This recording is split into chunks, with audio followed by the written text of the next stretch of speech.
Porque voy a hablar un poco cajón desastre, voy a hablar de 5 determinaciones y que no tienen que ver nada la una con la otra. Entonces, pues bueno, otras pruebas me parecía un poco sosa, entonces pues le he llamado así, ¿vale?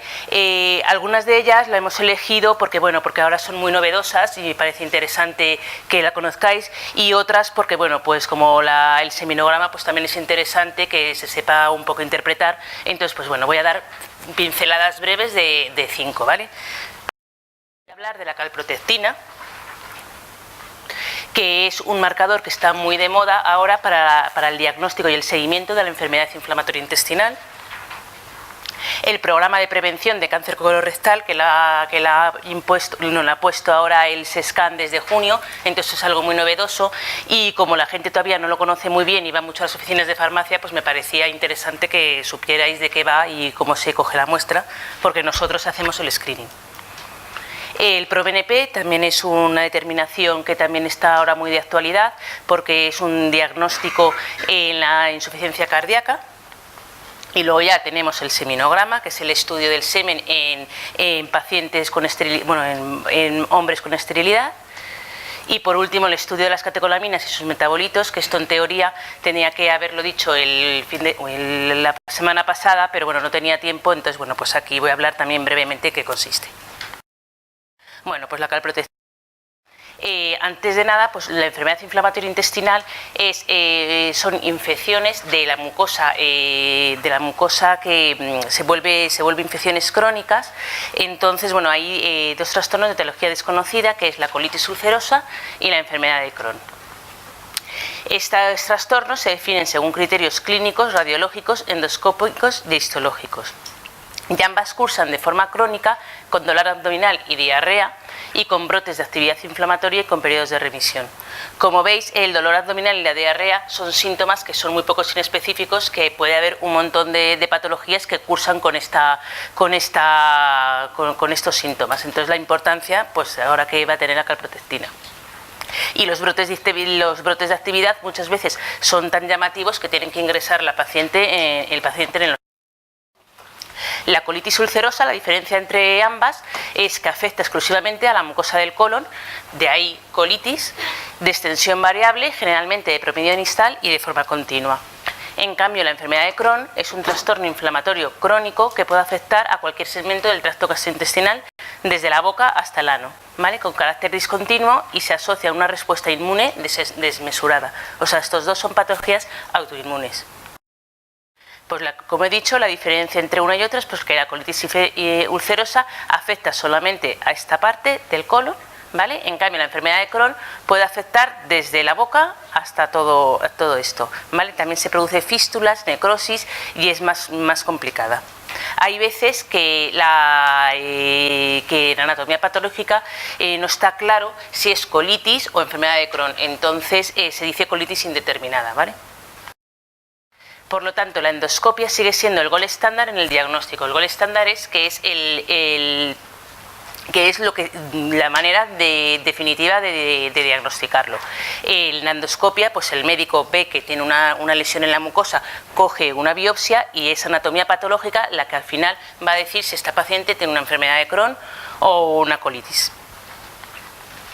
Pero este es un examen que tiene algunos riesgos y limitaciones. Ya sabéis pues lo que conlleva una colonoscopia, es una prueba que es cara, el paciente tiene que estar en tratamiento en preparación unos días, tiene que tomar un laxante para evacuar bien, la dieta, y bueno, pues tiene que estar muchas veces sedado. Entonces, bueno, pues la verdad que es bastante se tiene que utilizar al final cuando no queda otro remedio, pero si se puede evitar, pues mejor, porque se estima que el resultado del más del 60% de las colonoscopias realizadas en pacientes jóvenes son totalmente normales, por lo tanto son potencialmente evitables.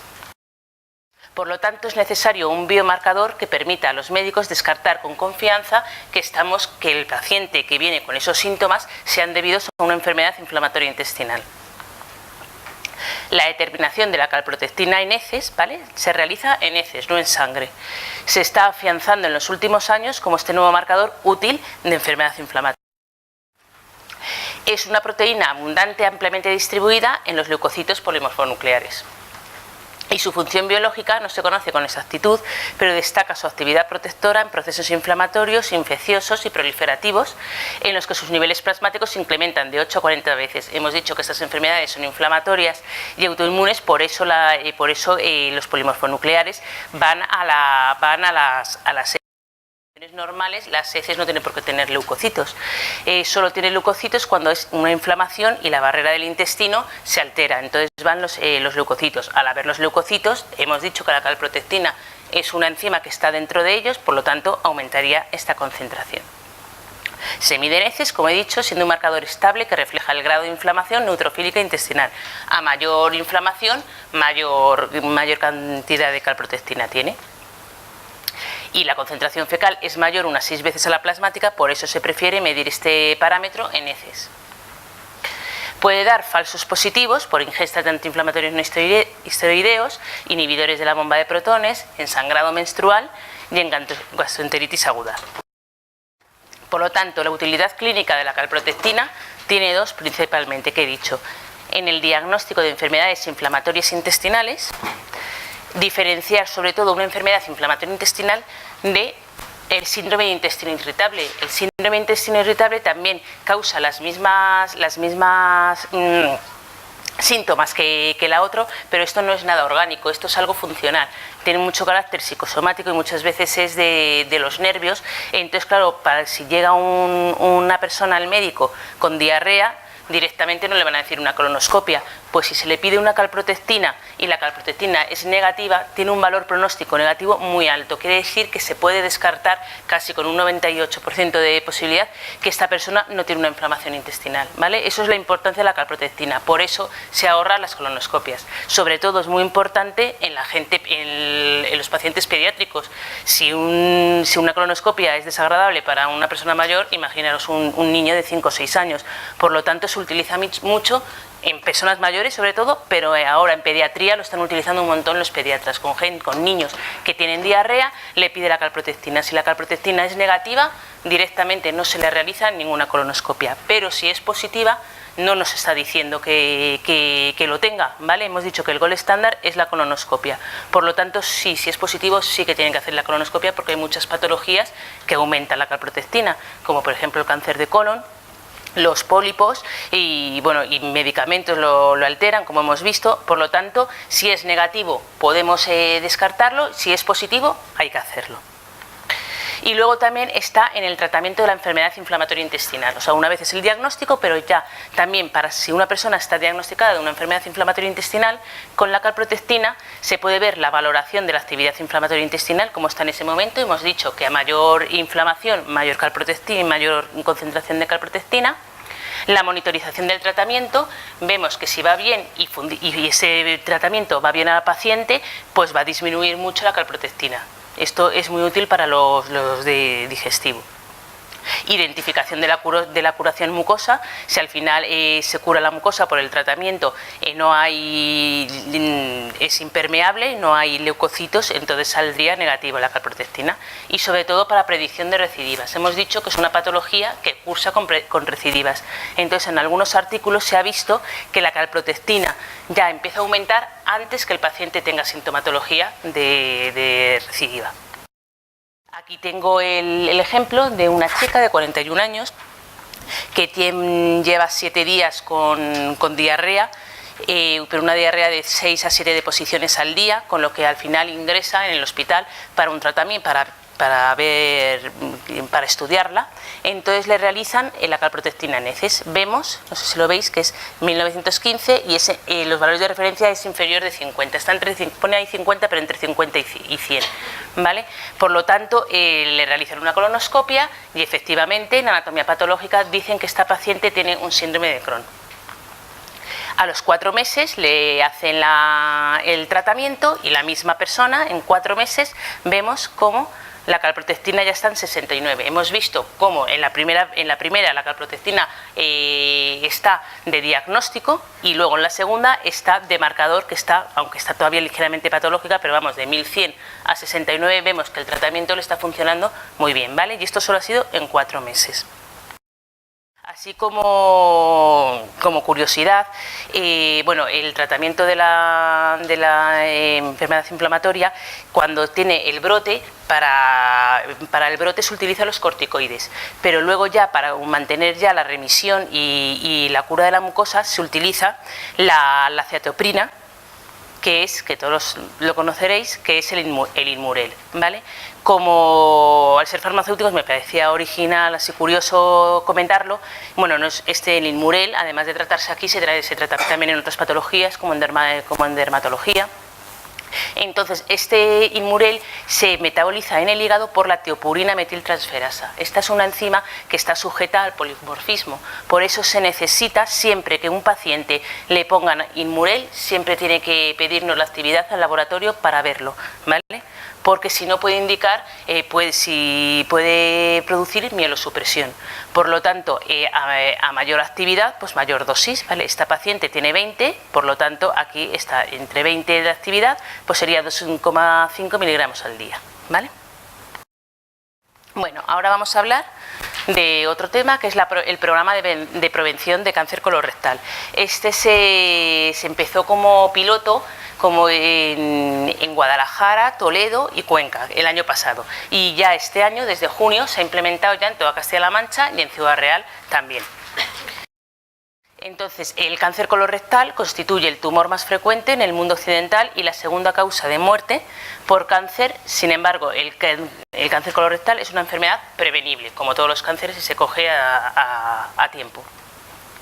La supervivencia a los 5 años del cáncer colorectal en nuestro medio sigue siendo mejorable, del orden del 50 o 60, mientras que la supervivencia del cáncer colorectal detectado mediante procedimientos de cribado podemos llegar al 90%, ¿vale? De ahí los principios para valorar la implementación de este cribado, pues que es un problema importante de salud, hemos dicho que es la segunda causa de cáncer, enfermedad bien definida y con una historia natural conocida, un periodo de latencia detectable, prueba de cribado, que aquí lo he puesto en color diferente porque es donde nosotros lo hacemos, ¿vale? Donde el laboratorio va a hacer esta prueba de cribado, que es simple, segura, válida, fiable, eficiente y aceptable. Evidencia científica sobre el proceso de diagnóstico y tratamiento, existencia de un tratamiento más efectivo en la fase presintomática, evidencia de la eficacia de un programa de cribado y beneficio del programa superior a potenciales riesgos. Bueno, y población diana bien definida y coste equilibrado. Todo esto es lo que pone el SESCAN, que las maravillas para implementar esto, ¿vale? Esto yo lo he copiado del SESCAN. Entonces, el programa tiene las siguientes características. Bueno, la población diana, como veremos ahora, es de 50 a 69 años, ¿vale? En estas personas es donde se va a hacer el screening.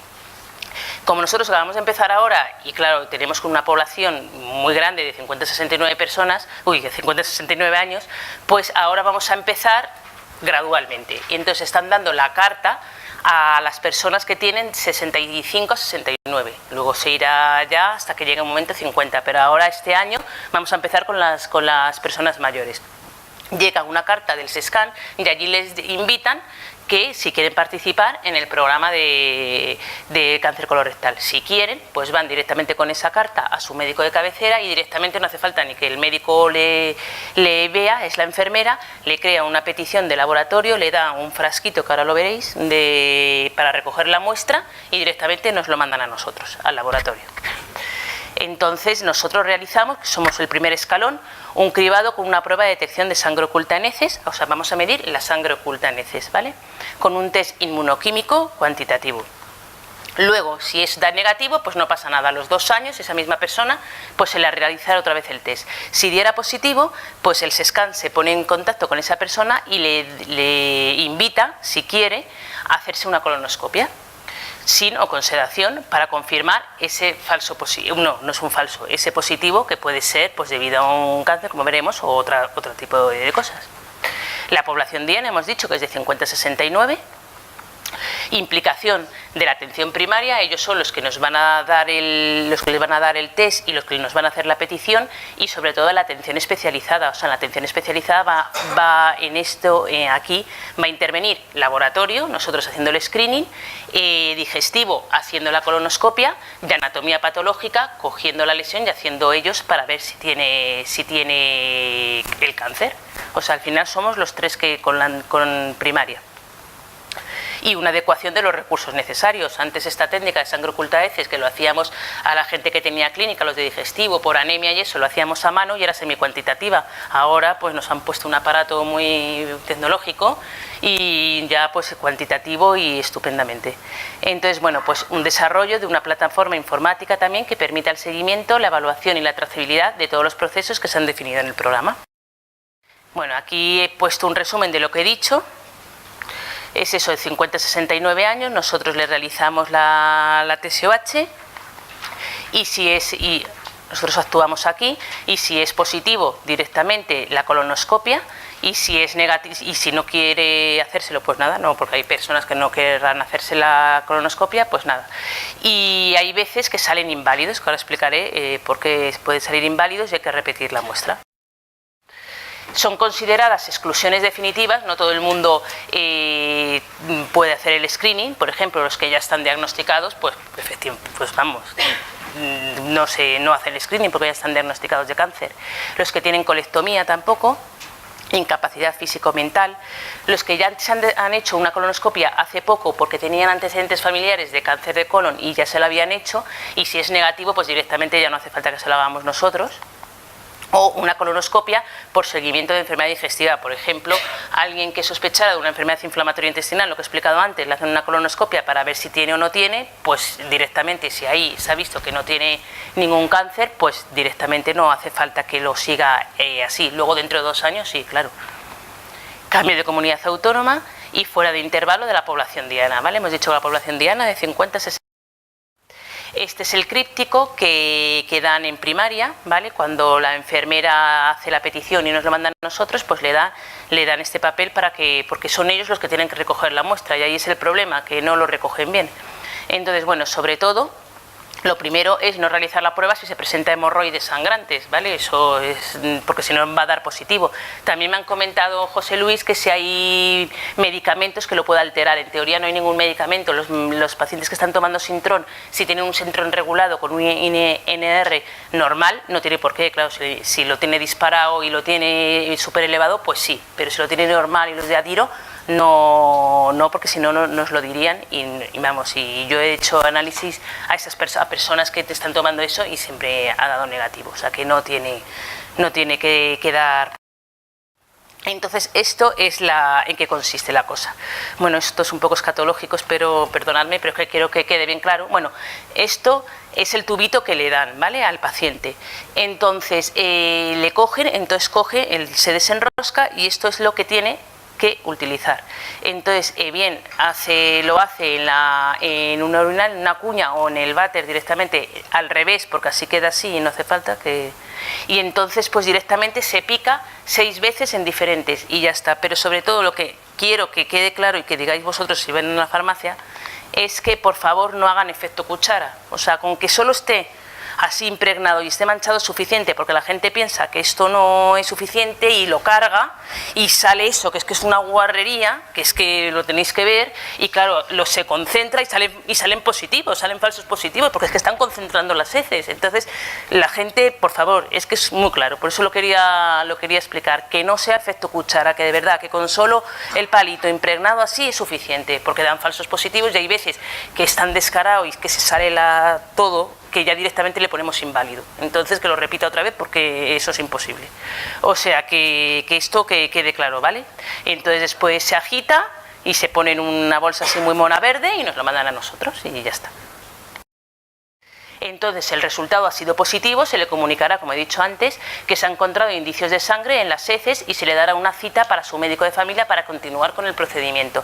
Esto es importante, que esto va por otro mecanismo, o sea, esto como es en el screening, no tienen que esperar listas de espera para hacerse una colonoscopia, esto va rápido, o sea, enseguida que den positivo, no sé cuánto es, pero vamos, que no es como si fuera por otro método, por digestivo, que ha dado positivo, que eso va más lento.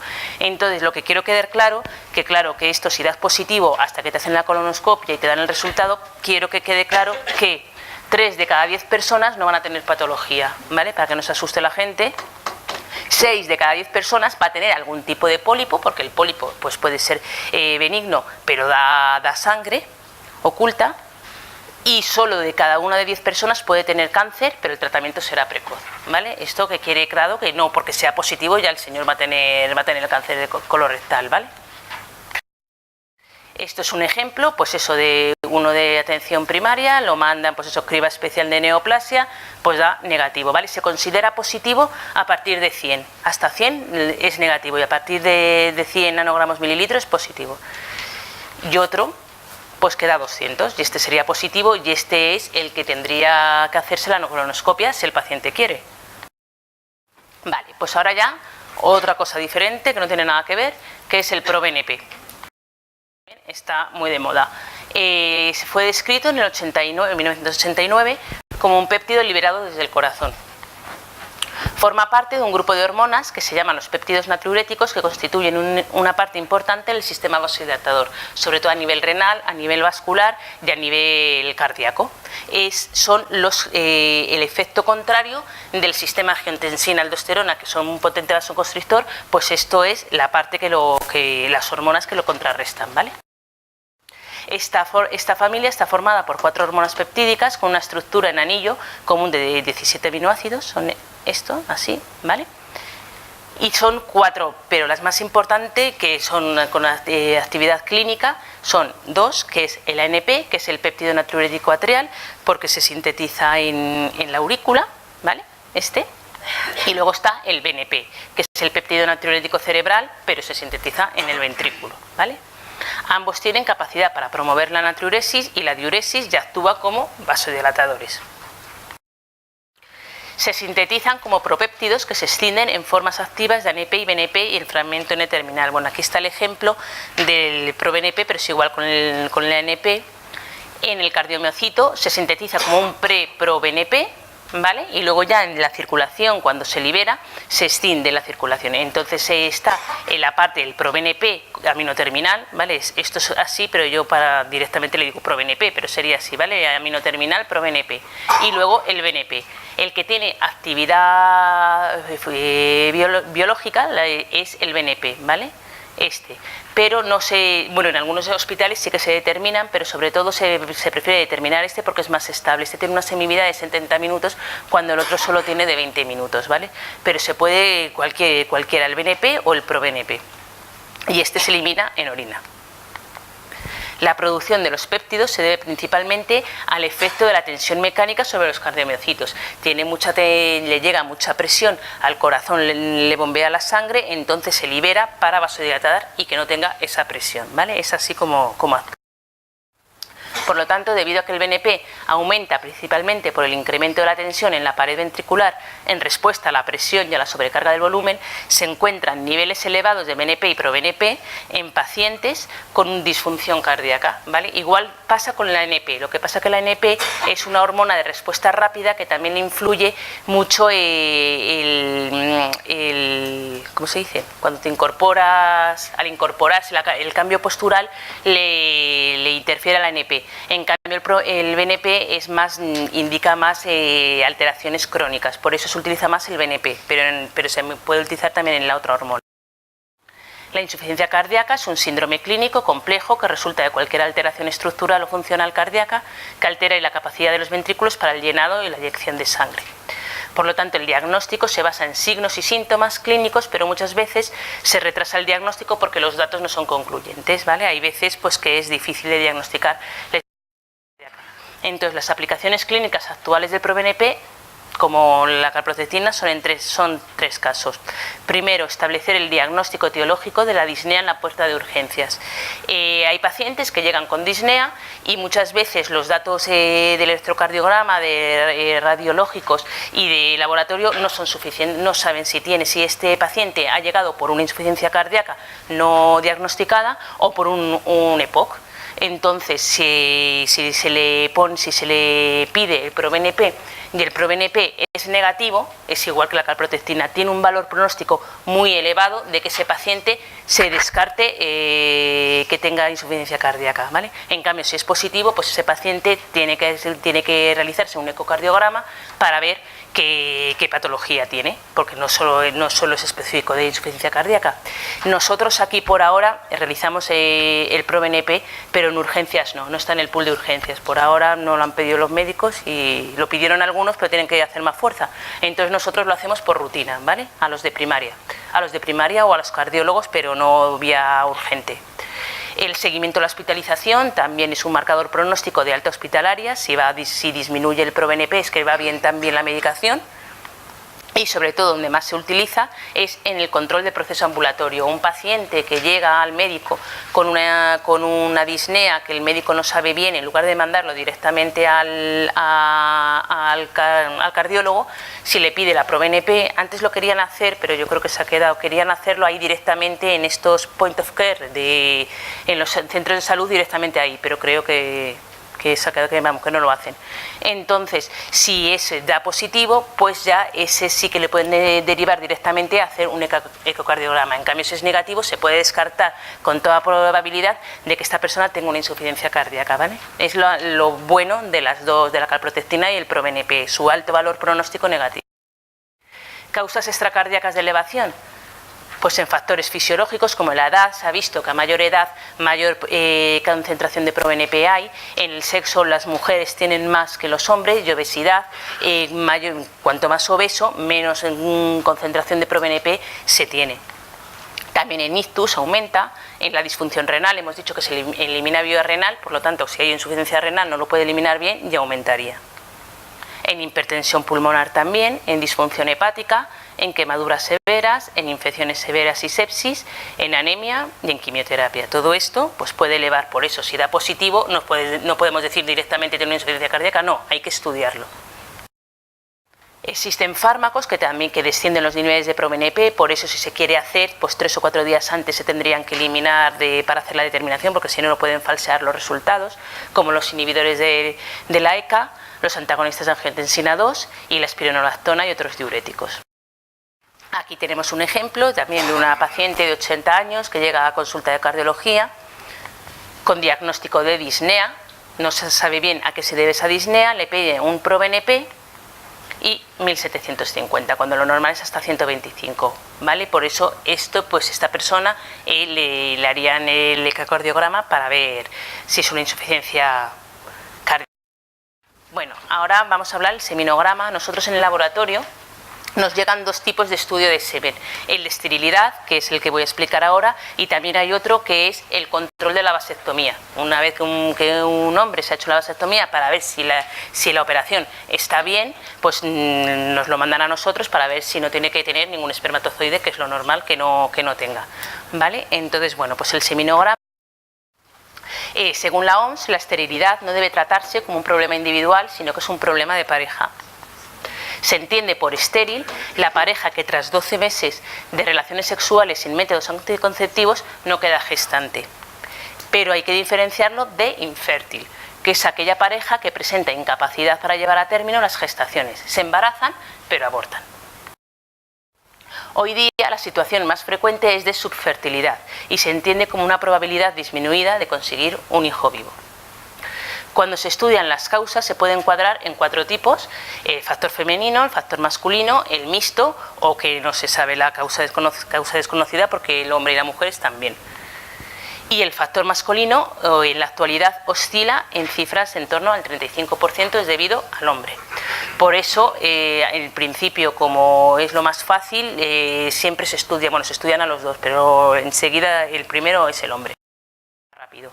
Entonces, la preanalítica del seminograma.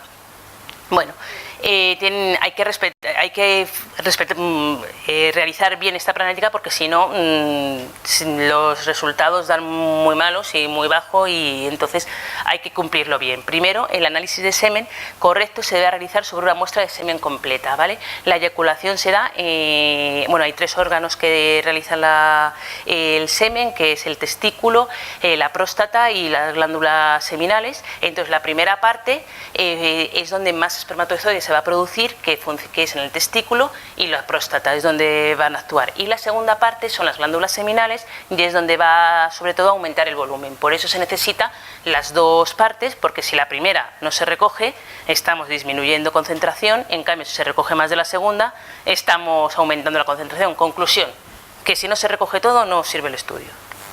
Luego hay que traerlo cuanto antes al laboratorio. En la preanalítica que pone, cuando el ginecólogo lo manda y lo dan a los pacientes, a mí me da un poco de cosa, porque pone que hay que meterlo bajo la sila, que la gente así se va a quedar así, pero eso es porque, claro, el semen actúa los espermatozoides, la movilidad, cuando sale, claro, está acostumbrado a la temperatura nuestra de nuestro cuerpo, que es 37 grados. Si sale y encima en invierno y el bote está por ahí y eso, pues se ve que se mueren, y luego en la movilidad no salen todos inmóviles. Por eso dicen que hay que traerlo cuanto antes al laboratorio y bajo la sila, o bueno, no bajo la sila, pero cerca del para darle calor humano, ¿vale? Es lo que se refiere. Es así. Y luego a nosotros nos viene, y hasta que lo trabajemos y eso, pues lo metemos en una estufa a 37 grados, o sea que ahí está bien. Y luego el periodo de abstinencia, tiene que tener un periodo de abstinencia de 4 a 8 días, porque así aumenta, nosotros decimos 5 días, porque así aumenta el volumen de eyaculación y la cantidad de espermatozoides. Y tiene una alta variabilidad biológica intraindividual, ¿vale? Un hombre en varios estudios puede diferenciarse un montón. Por eso siempre se recomienda, el ginecólogo por un estudio no va a hacer nada, siempre por lo menos 2 o 3 es lo ideal, para hacer una media y verlo en general. Entonces, bueno, fármacos que afectan la calidad seminal, pues las fenotiacidas, los antidepresivos, antihistamínicos, andrógenos y esteroides anabolizantes, antiulcerosos, espironolactona, nitrofurantoína, colchicina, sulpiride, quimioterápicos. Y los tóxicos que afectan la calidad seminal, bueno, pues la marihuana, que inhibe la espermatogénesis, la heroína y la metadona, que inhibe las gonadotrofinas y la libido, la cocaína, que también inhibe la espermatogénesis, el tabaco, que disminuye la movilidad de los espermatozoides, y el alcohol, que como todos sabéis es un depresor del sistema nervioso central, entonces pues cuesta la excitación. Aquí, bueno, pues vamos a ver, según, no sé si lo veis bien, bueno, los vamos a hacer un ejemplo, vamos a explicar cada parámetro así brevemente, lo que significa cada uno, en una analítica, bueno, en un no normal que nos lo han mandado, una persona de 52 años, diagnóstico esterilidad por antecedentes de paperas en la infancia. Una de las causas de esterilidad en hombres es por las paperas. Entonces, bueno, pues primero vamos a ver el volumen. El volumen no normal es mínimo 1,5 mililitros, ¿vale? Un volumen bajo es indicativo, pues, de que se ha podido producir una obstrucción de vías seminales o ausencia de conductos deferentes, lo que he comentado antes, pérdida de alguna fracción en la muestra de recogida, y eyaculación retrógrada. La eyaculación retrógrada es que el espermatozoide, en lugar de ir en vía normal por la uretra y salir, va para arriba y se mete en el orificio vesículo uretral y vierte a la vejiga en la orina, y por lo tanto nos vamos a encontrar la orina llena de espermatozoides. O sea, esto es muy fácil de diagnosticar, porque después de una eyaculación se orina, y si la orina se tiene espermatozoides, pues es debido a la eyaculación retrógrada. Y luego un volumen alto puede ser por un aumento del volumen de la secreción de algunas glándulas en caso de inflamación. Luego tenemos el pH. El pH del semen es un pH básico, ¿vale? De 7,2 a 8. Un pH por debajo de 7 unido a una oligo o azoospermia, que es poco o ningún espermatozoide, y a un volumen bajo nos va a sugerir una agenesia o una obstrucción de vesículas seminales o conductos deferentes, así como también infección. Luego tenemos la viscosidad. La viscosidad del semen al principio, bueno, es viscoso, luego ya a los 15 minutos empieza a licuarse, pero hay veces que no se licúa y queda totalmente viscoso. Eso, claro, a la hora de moverse el espermatozoide dentro, pues claro, no es igual un líquido que ya está bien, que si está muy viscoso le cuesta moverse, y además también para nosotros de contar los espermatozoides, pues claro, un líquido viscoso es imposible casi de hacer la dilución. Por lo tanto, se infravalora el resultado. Luego tenemos el porcentaje de vitalidad, que nos indica que espermatozoides diferencia a los vivos de los muertos. Si está móvil, pues efectivamente si se mueve sabemos que ese espermatozoide está vivo. Pero ¿qué pasa con los inmóviles? ¿Están muertos o es que están inmóviles?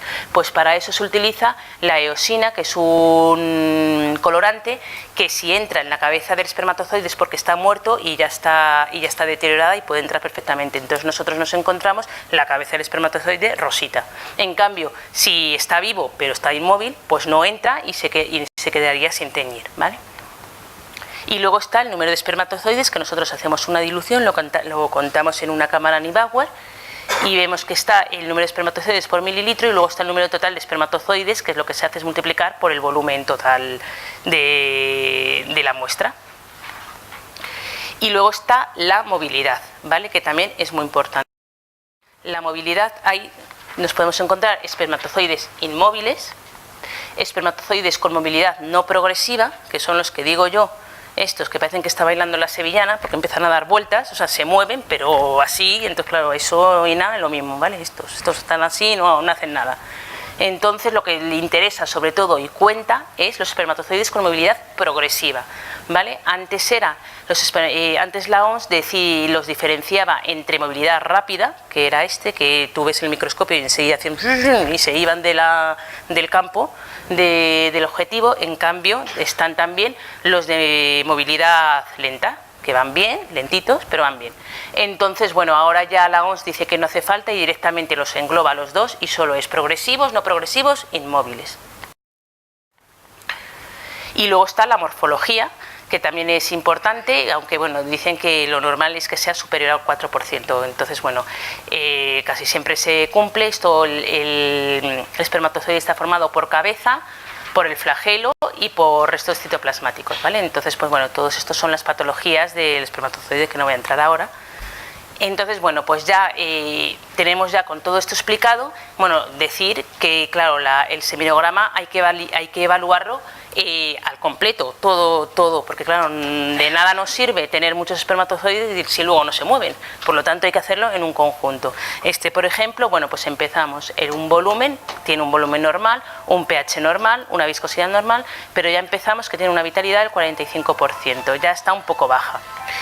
El número de espermatozoides está también un poco bajo, pero bueno, si tuvieran alta movilidad podría pasar, pero mirad, tiene un 85% inmóviles, con lo que aquí está el problema de la esterilidad de este paciente, ¿vale? Y ya para terminar, el estudio de las catecolaminas y sus metabolitos. Ya voy rápido. Los feocromocitomas son tumores productores, almacenadores y secretores de las catecolaminas. Se sitúan en la médula suprarrenal y en los nervios simpáticos. Y estas neoplasias pueden surgir de forma esporádica o ser hereditarias. Se produce alrededor de 500.600 casos por año, con una edad media en el momento del diagnóstico de unos 40 años, afectando a ambos sexos por igual. Tiene una incidencia de 1,5 o 2%, o sea, la incidencia es poca, pero es fundamental diagnosticarlo porque si no trae consecuencias muy graves, como veremos ahora. Y esta patología siempre se le ha dicho que cursa con la regla de los 10, porque son un 10% son bilaterales, que son debidos a las dos médulas suprarrenales, 10% son extrasuprarrenales, que no pasan la médula, y el 10% son cancerosos. Las manifestaciones clínicas, pues bueno, el cuadro inicial es variable, va desde una masa suprarrenal identificada por casualidad, incidentaloma, o hasta un paciente con crisis hipertensivas. Esto, pues eso, hay dos maneras de diagnosticar, bueno, de sospechar que un paciente puede tener feocromocitoma. Primero que se haga una eco o un TAC y de repente se encuentran, se lo hacen por otra causa y de repente se encuentran una masa en la médula suprarrenal. Entonces, pues ahí es lo que se dice incidentaloma, porque ha sido por accidente, se ha encontrado una masa. Entonces esa masa hay que estudiar si es funcionante o no funcionante. Por eso la mayoría son no funcionantes, con una orina de 24 horas que expliqué el otro día y ahora lo veremos, y si es negativo, si no hay liberación de hormonas, pues no se opera ni nada. Cada año se va a este paciente que evaluando y viendo, y si se ve que es funcionante se quitaría.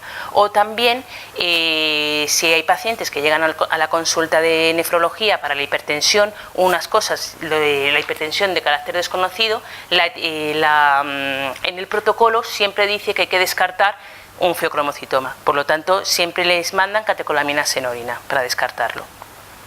Los síntomas constituyen la tríada clásica, que son episodios de palpitaciones, cefalea, hiperhidrosis, y aumenta las posibilidades que se trate de un feocromocitoma también si presenta hipertensión.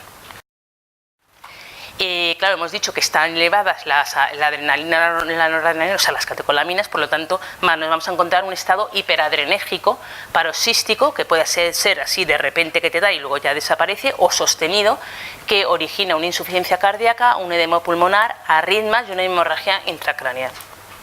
Por lo tanto, es importante sospechar, confirmar, localizar y tratar el feocromocitoma, porque con la resección quirúrgica del tumor la hipertensión desaparece y la insuficiencia cardíaca se corrige. Es muy agradecido este tumor, porque además hemos dicho que casi la mayoría es benigno, con lo que por eso la importancia de diagnosticarlo a tiempo, porque se corrige todo esto. Y además es que si no se trata y no se diagnostica hay riesgo de muerte súbita, ¿vale? Por eso la importancia que tiene, aunque tiene baja incidencia, es muy importante, ¿no? Para recordar, bueno, pues las catecolaminas son aminas orgánicas que sirven como señales químicas para un amplio rango de funciones biológicas esenciales, y desde el punto de vista estructural las catecolaminas son monoaminas unidas a un anillo bencénico portador de los grupos catecol, ¿vale? O sea, todos estos, ahí que no me llega, bueno, estos son, no da, bueno, el grupo de los dos OH con el grupo bencénico. Las glándulas suprarrenales se sitúan sobre los riñones, ¿vale? Aquí, y como cada glándula adrenal tiene la corteza, que es lo que ha comentado antes, bueno, esto no lo ha podido comentar Sonia, pero en la corteza es donde se producen los glucocorticoides, mineralocorticoides y los andrógenos, y en la médula de las glándulas suprarrenales es donde se sintetiza y almacenan las catecolaminas, ¿vale? Por lo tanto, el tumor va a estar ahí, la mayoría de las veces. Ya hemos dicho que hay un 10% extramedular. Aquí lo tenemos, ¿vale? Aquí sería el corte, sería los mineralocorticoides, y la médula, estas catecolaminas. Este es la cascada de síntesis. Empieza, el precursor es la tiroxina. La tiroxina pasa a la dopamina, la noradrenalina y la adrenalina, y estas ya a su vez tienen sus metabolitos. La dopamina, por la interesante, esta es la monoamina oxidasa, que hay antidepresivos que son inhibidores de la monoamina oxidasa. Por eso, cuando ahora os explique que al determinarlo hay que impedir, no tenemos que tomar estos medicamentos, porque si estamos tomando medicamentos que inhiben esta enzima, estamos aumentando un montón la dopamina, ¿vale? Y la noradrenalina y la adrenalina. Pues esta es la cascada. Entonces los metabolitos serían el ácido homomalínico, la metanefrina y la metanefrina, y el vanilmandélico. Nosotros en el laboratorio, como veremos ahora, estudiamos las catecolaminas en orina, estas, y luego las metanefrinas y el ácido homomalínico, y bueno, todos los metabolitos, ¿vale? El diagnóstico del feocromocitoma, bueno, pues es necesario demostrar la existencia de niveles elevados de catecolaminas o de sus metabolitos. Se realiza analizando una muestra de orina 24 horas, como expliqué el otro día. No puede ser por una orina normal, porque se elimina pulsátilmente, entonces necesitamos toda la recolección de todo un día. Además, el rendimiento de análisis en pacientes con hipertensión paroxística aumenta si la recogida comienza durante una crisis. Si vemos que un paciente le da una crisis antihipertensiva, a la hora o a las 2 horas de esa crisis es donde más hormonas se están eliminando. O sea que esas orinas no hay que desperdiciarlas, bueno, ninguna orina, ninguna recolección, pero sobre todo esa, porque es donde más se están eliminando las hormonas. Una vez diagnosticado el feocromocitoma por nosotros, si da positivo en el laboratorio, pues ya se realiza un TAC. Nunca se realiza un TAC de primera si se sospecha, porque eso es una técnica costosa y sobre todo nosotros lo hacemos de screening. O sea, si va a tener un feocromocitoma, va a cantar, lo vamos a dar nosotros. Entonces ya si da positivo, ya se hace un TAC, una resonancia magnética, para localizar el tumor antes de la extirpación. Al final siempre hay que extirpar el tumor. En nuestro laboratorio pues realizamos las catecolaminas también en plasma. En plasma a mí no me gusta nada hacerlo porque el propio pinchazo, como ha comentado Sonia antes con la prolactina, el propio pinchazo, pues claro, la adrenalina enseguida se dispara y siempre salen unos valores enormes y a mí no me gusta nada. Yo prefiero en orina, porque en plasma solo en pacientes pacientes de nefrología que orinan ya muy poco y no merece la pena, pues entonces sí, pero si no, esto no me gusta hacerlo y lo pongo además. Catecolaminas en orina 24 horas, las metanefrinas en orina 24 horas, el triple que incluye el homovalínico, manilmandélico y el 5-hidroxiindol acético. Por lo tanto, el resumen que he dicho, primero es si se sospecha un diagnóstico de laboratorio, que lo realizamos nosotros. Una vez que esto da positivo, la localización, que es por TAC o resonancia magnética. Una vez que ya se ha localizado, pues se tiene que operar, pero claro, como está este individuo en un estado hiperadrenérgico, pues hay que contrarrestarlo para no ir a quirófano así, porque te da una parada enseguida. Por lo tanto, tiene que estar 1 o 2 semanas con fenoxibenzamina y propanolol. Y luego ya la cirugía ya se resecciona y ya todo vuelve a la...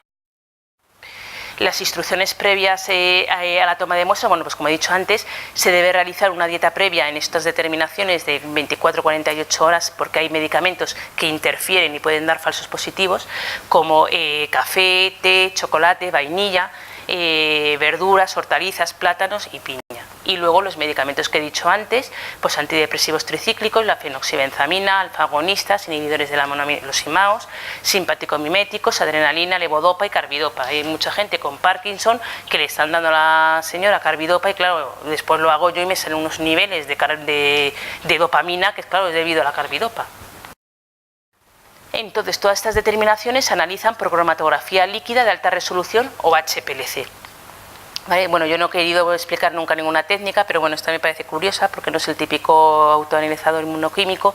Esta es una técnica que todo el mundo conoce, es una técnica analítica cuyo fundamento es separar los componentes usando una variedad de interacciones químicas entre el analito y la columna, ¿vale? Entonces aquí nosotros tenemos la muestra, va al inyector y con una fase móvil directamente va a la columna HPLC. Según la naturaleza del analito, se retiene más o se retiene menos y van saliendo, entonces vamos viendo perfectamente los picos. Este sería un cromatograma normal y corriente, pues el primero que sale, que es el que menos se retiene en la columna. Bueno, aquí no pone los tiempos, sería un tiempo a 4,20 o así, sería la noradrenalina, la adrenalina, el estándar interno nosotros lo echamos para hacer los resultados y para servirnos de guía, y la dopamina sería el último que tarda en salir, ¿vale? Esto sería un cromatograma normal, los separa y los cuantifica. Y ya para terminar, un caso clínico que me pareció curioso, que fue en mayo de este año y bueno, pues ya lo he puesto para terminar y ya está. Es un varón de 41 años que en noviembre del año pasado empezó a tener mucho cansancio, una hipersudoración, no tenía episodios de cefalea ni temblores, ¿vale? La tríada clásica que he explicado antes, este paciente no lo tenía. Pero va al médico de cabecera donde le detectan una hipertensión arterial 16, 12,5. Hasta entonces nunca le habían tomado la tensión a este hombre. Y le mandan una analítica de rutina. O sea, una normal, una bioquímica y un hemograma. Entonces, en la bioquímica pues se detecta una hiperglucemia, una hipercolesterolemia, aumento de transaminasas, por lo que, debido a las transaminasas, le solicitan una ecografía abdominal. Y en la ecografía abdominal, lo que he explicado antes, pues se observa un incidentaloma, o sea, una masa suprarrenal de 47 por 52. Entonces, ¿qué es lo que hace el médico? Pues solicita al laboratorio para ver lo que he explicado, si es funcionante o no funcionante, un estudio completo de catecolaminas y los metabolitos en orina 24. Y esto vemos el resultado, vemos como todos, no sé si lo veis, es súper elevado, ¿vale? De 6,7 el vanilmandélico, 23, sobre todo la noradrenalina 742, bueno, todo. Y este es el cromatograma que no sé si lo veis bien. Estos serían los picos, mirad qué picos, ¿vale? Cuando lo normal son estos, ahora veré otro normal, pero mirad qué picos del cromatograma, ¿vale? Se completa el estudio con un TAC de una resonancia magnética, entonces ya saben que hay algo, entonces hacen el TAC para ver dónde está el tumor y localizarlo y operarlo. Por lo tanto, el diagnóstico definitivo es un feocromocitoma, se le realiza una suprarrenalostomía derecha, porque lo tiene en el lado derecho, y a los 2 meses una analítica de control y vemos cómo está todo maravilloso. La dopamina está un poco elevada, pero vamos, nada, todo lo demás que está súper alterado, en 2 meses, perfecto. Este es el cromatograma normal ahora y lo comparo con el de antes, ¿vale? El de antes de la operación, mirad qué picos, es la misma persona y ahora mira, así, ¿vale? Y ya.